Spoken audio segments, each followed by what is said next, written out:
And what I'm asking for all of our listeners out there, if you're a renter, right, or if you're part of this social movement to crush the rich, big, bad landlords, let me assure you that the majority of them are mom and pops who went through this exact story. Okay, you may be dealing with a property management firm that they have hired to be the landlord, and you send the checks to that firm. But let me tell you, the majority of them are owned by private owners who maybe this is their nest egg, this is their retirement fund, this is their fear that if that rent is not paid, in order to protect their credit and ultimately their asset base, they got to make the payment themselves.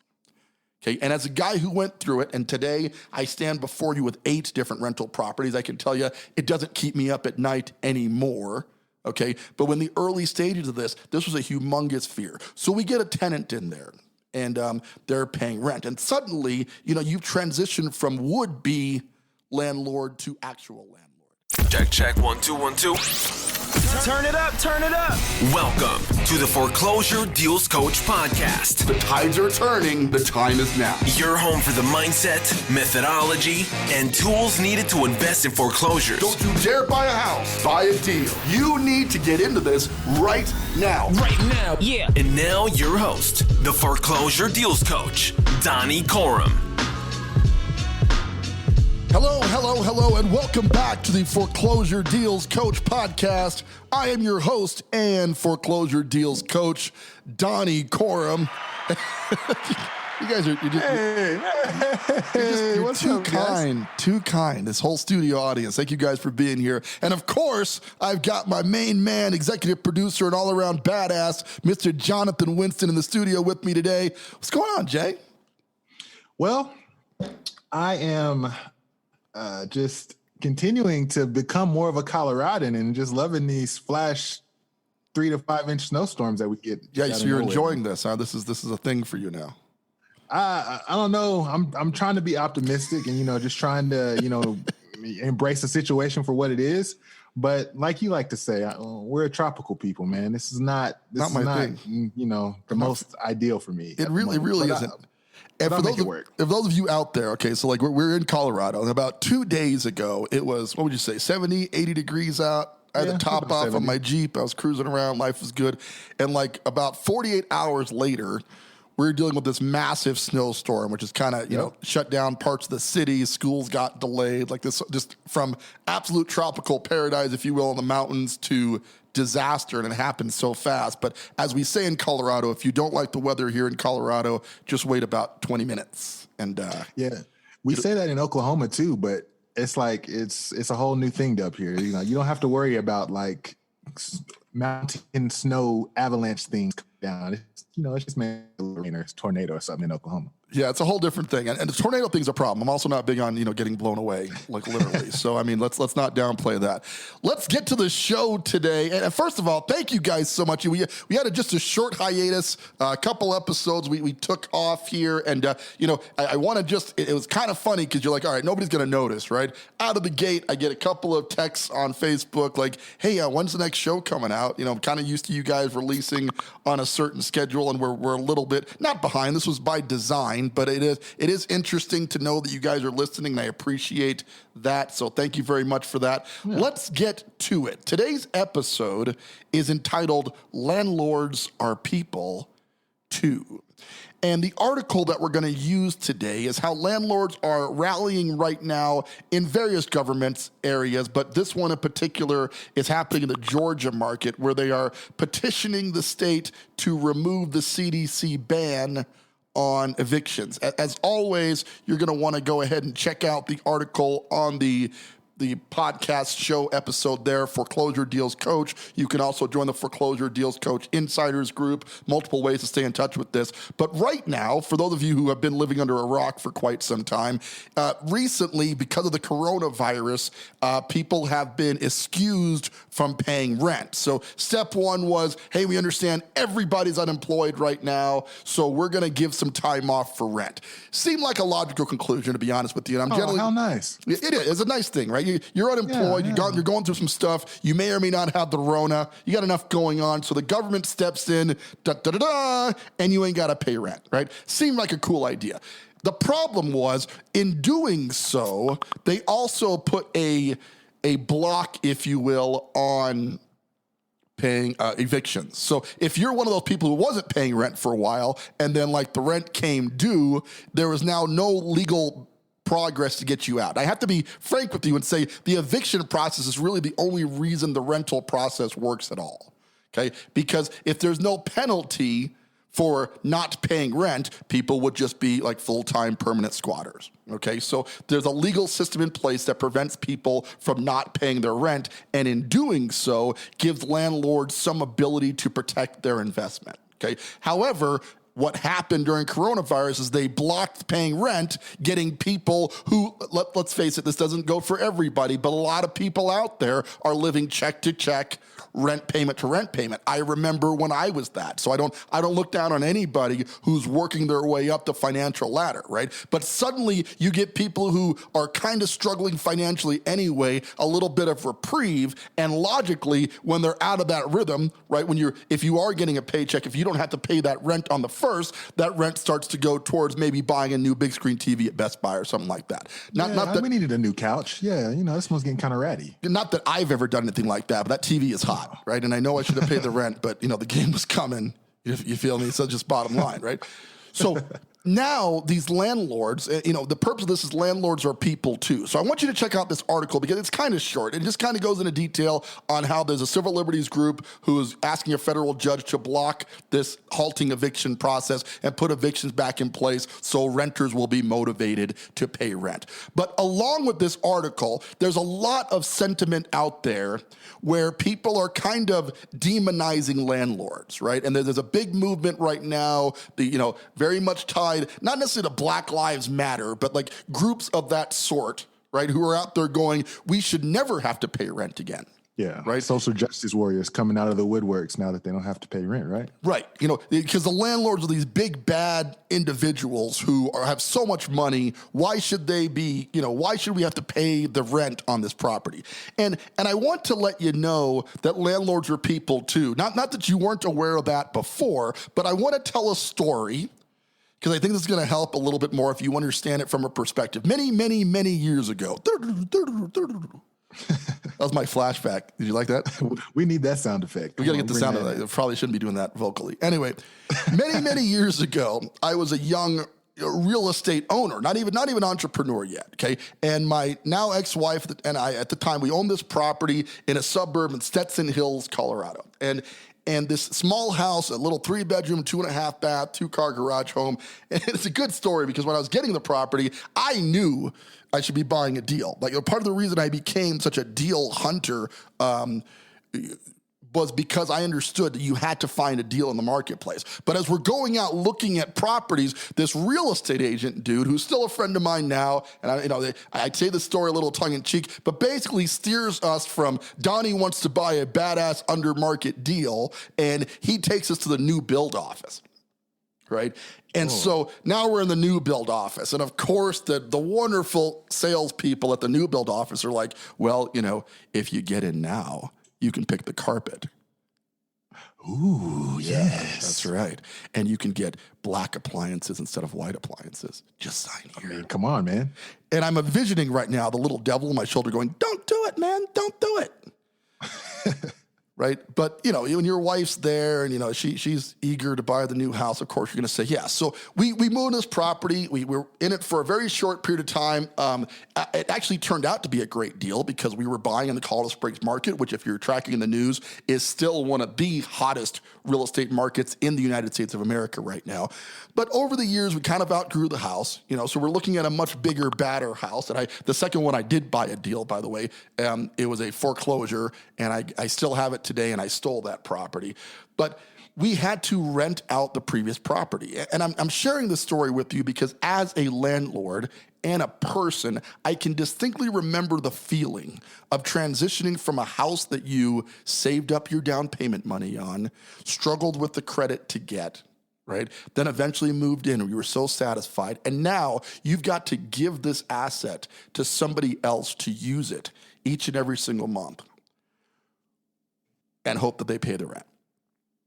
right? And suddenly your life is becoming an entirely different place because the what ifs start kicking in, right? You've got a new mortgage on the place that you moved into. Unless you went from your first property to independently wealthy, you now had the property you bought and you're moving your things out of it, right? You got a for rent sign in the front yard, if you can imagine that, right? And you're packing and you're going somewhere else and you're thinking to yourself, I just went from one mortgage to two mortgages.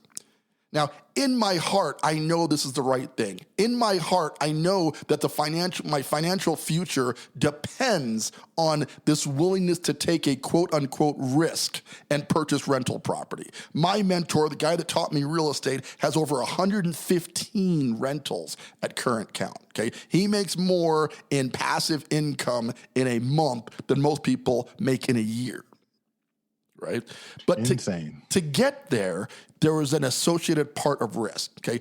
And what I'm asking for all of our listeners out there, if you're a renter, right, or if you're part of this social movement to crush the rich, big, bad landlords, let me assure you that the majority of them are mom and pops who went through this exact story. Okay, you may be dealing with a property management firm that they have hired to be the landlord, and you send the checks to that firm. But let me tell you, the majority of them are owned by private owners who maybe this is their nest egg, this is their retirement fund, this is their fear that if that rent is not paid, in order to protect their credit and ultimately their asset base, they got to make the payment themselves.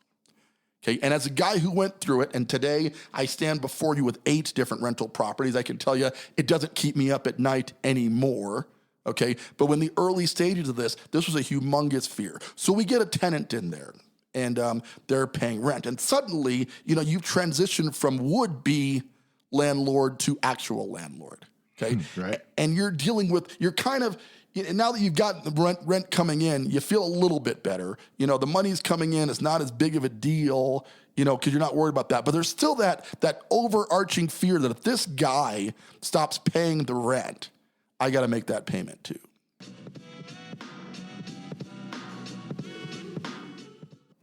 Hi, this is Donnie Corum, your foreclosure deals coach. It's important to have good credit when you're buying a foreclosure. A lot of people think you can come in with bad credit, but the fact of the matter is you need pretty stable credit scores to buy a foreclosure deal.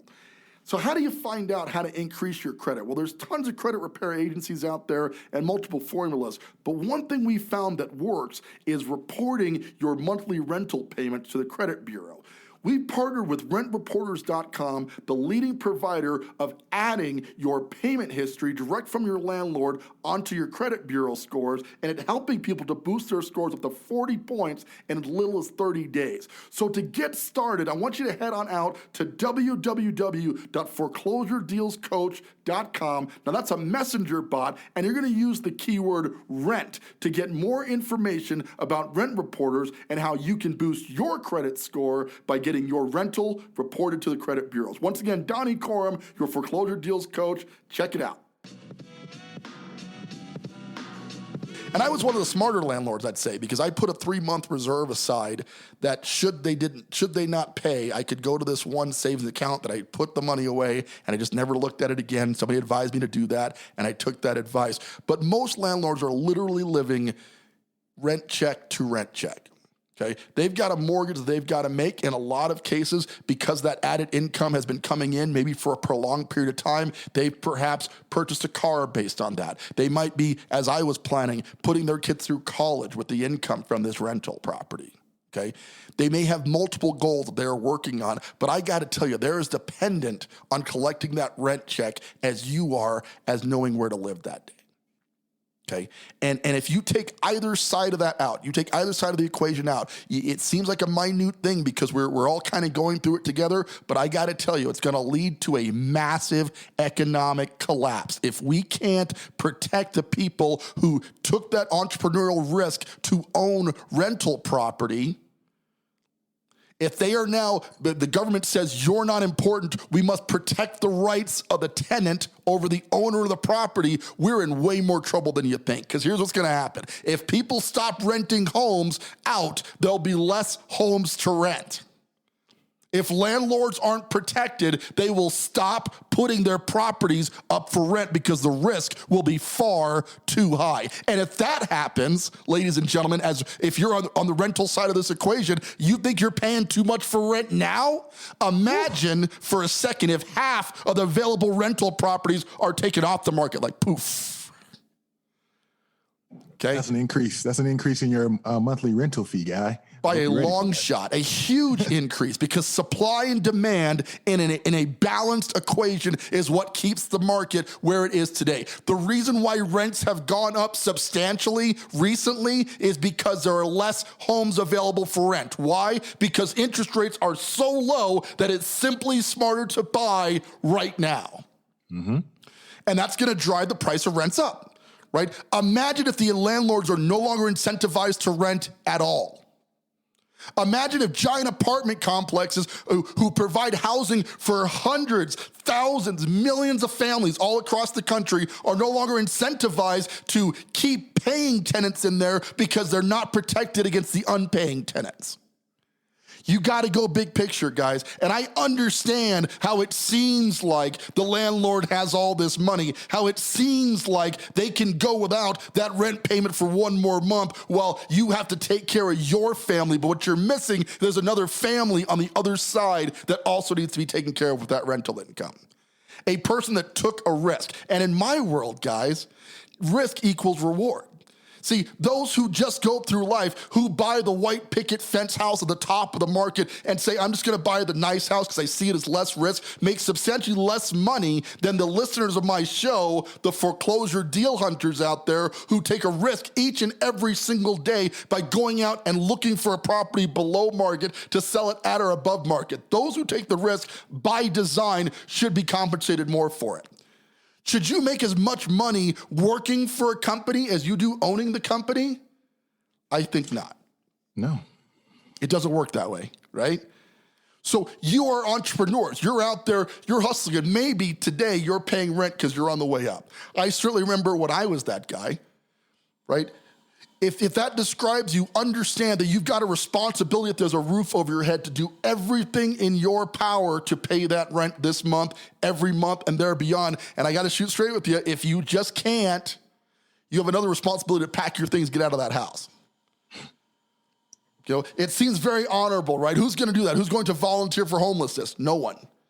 No one. Not at all. That's reality. I know that. Okay, but I am telling you, there's two sides of this equation, and I see this outpouring of anti-landlord rhetoric going on the internet right now, and it sickens me. Not only because I own 8 properties, and although I could swing it, I'd be very disappointed if all of my tenants stopped paying me.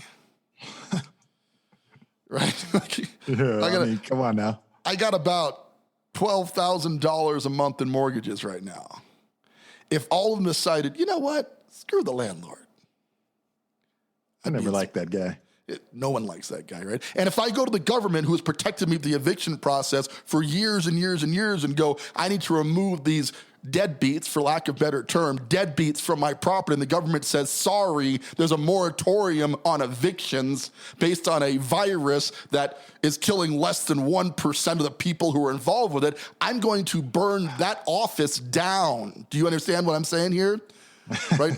Because that's inexcusable. I took the risk. I found a tenant. I decided to make that mortgage payment of the months where it was vacant, where I had to dig into my own pocket and make the mortgage. I did all the things right, and now the government is protecting the tenant over the guy who took the risk? It's wrong, people.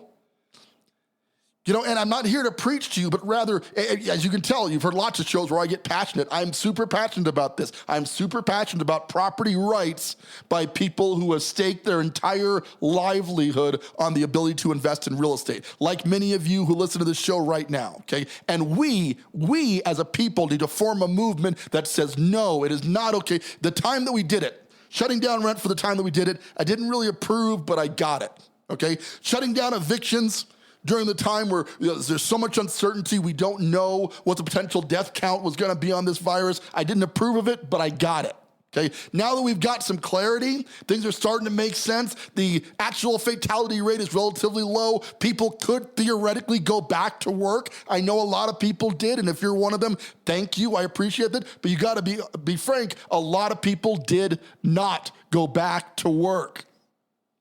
They got in the groove. Crazy to me. It's nuts, right? Because like, what if you can get away with not producing a society? That's why welfare systems never work. Once you train the country to work off of a welfare state, getting their butts back in gear is very, very difficult. And that's where we are now. We got to get the country moving again. Okay, and I'm not, we try to avoid politics on this show because that's not what this is about. But both candidates need to come up with a way.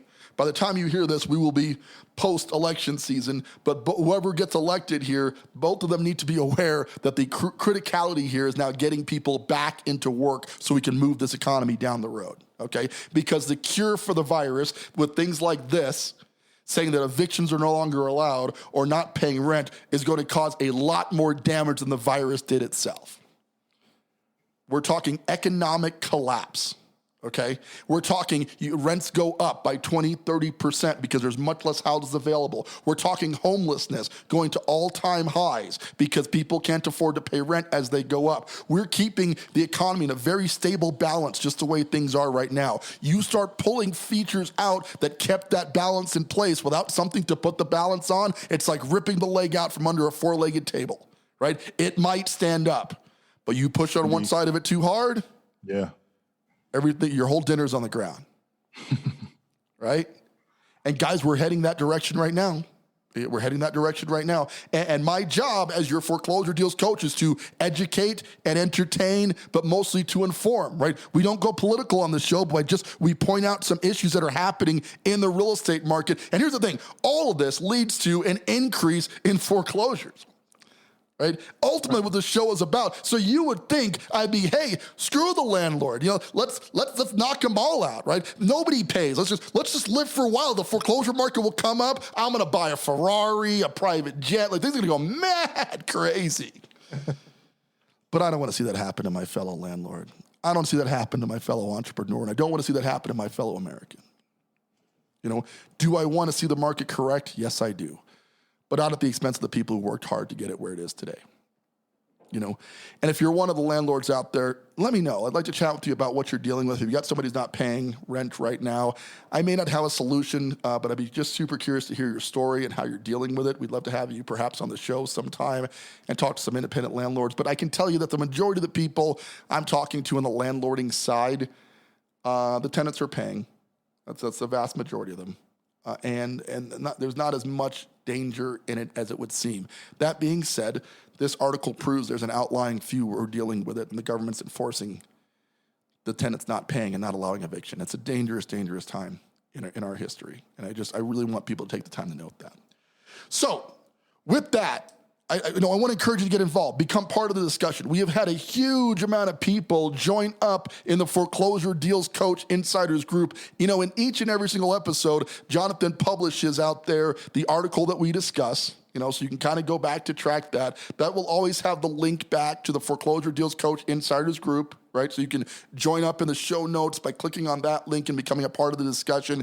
And listen, if you're working through a landlord crisis, I'd love to chat with you about it. If you are working to buy your first deal because you want to do a fix and flip, I'd love to chat with you about it. And if you're a wholesaler out there just kind of trying to put together that first deal, I'd love to chat with you about it. What my passion, my interest, what we do this entire show is to have educated discussions about what's going on in the real estate market. So I hope you'll join us and continue to join us each and every single week. But we like to keep them short and sweet, so that is our time for today. So once again, I encourage you, head on out there, join the Facebook group, download the dealhunter.io app so you can start driving for dollars, finding deals and evaluating them right there in your local market. And you have to keep this one thing in mind, okay? A lot of people are out there buying houses right now because the interest rates are low, and even though prices are stupid high, it's still generally a really good time to buy a house. But on this show, we remind you at the end of every single episode, the very mantra, the very credo that runs this organization, which is, don't you dare buy a house, buy a deal. Want more of the Foreclosure Deals Coach? Hit subscribe and stay tuned for more of the mindset, methodology, and tools you'll need to invest in foreclosures. Visit foreclosuredealscoach.com and text DEAL to get a list of foreclosures in your area.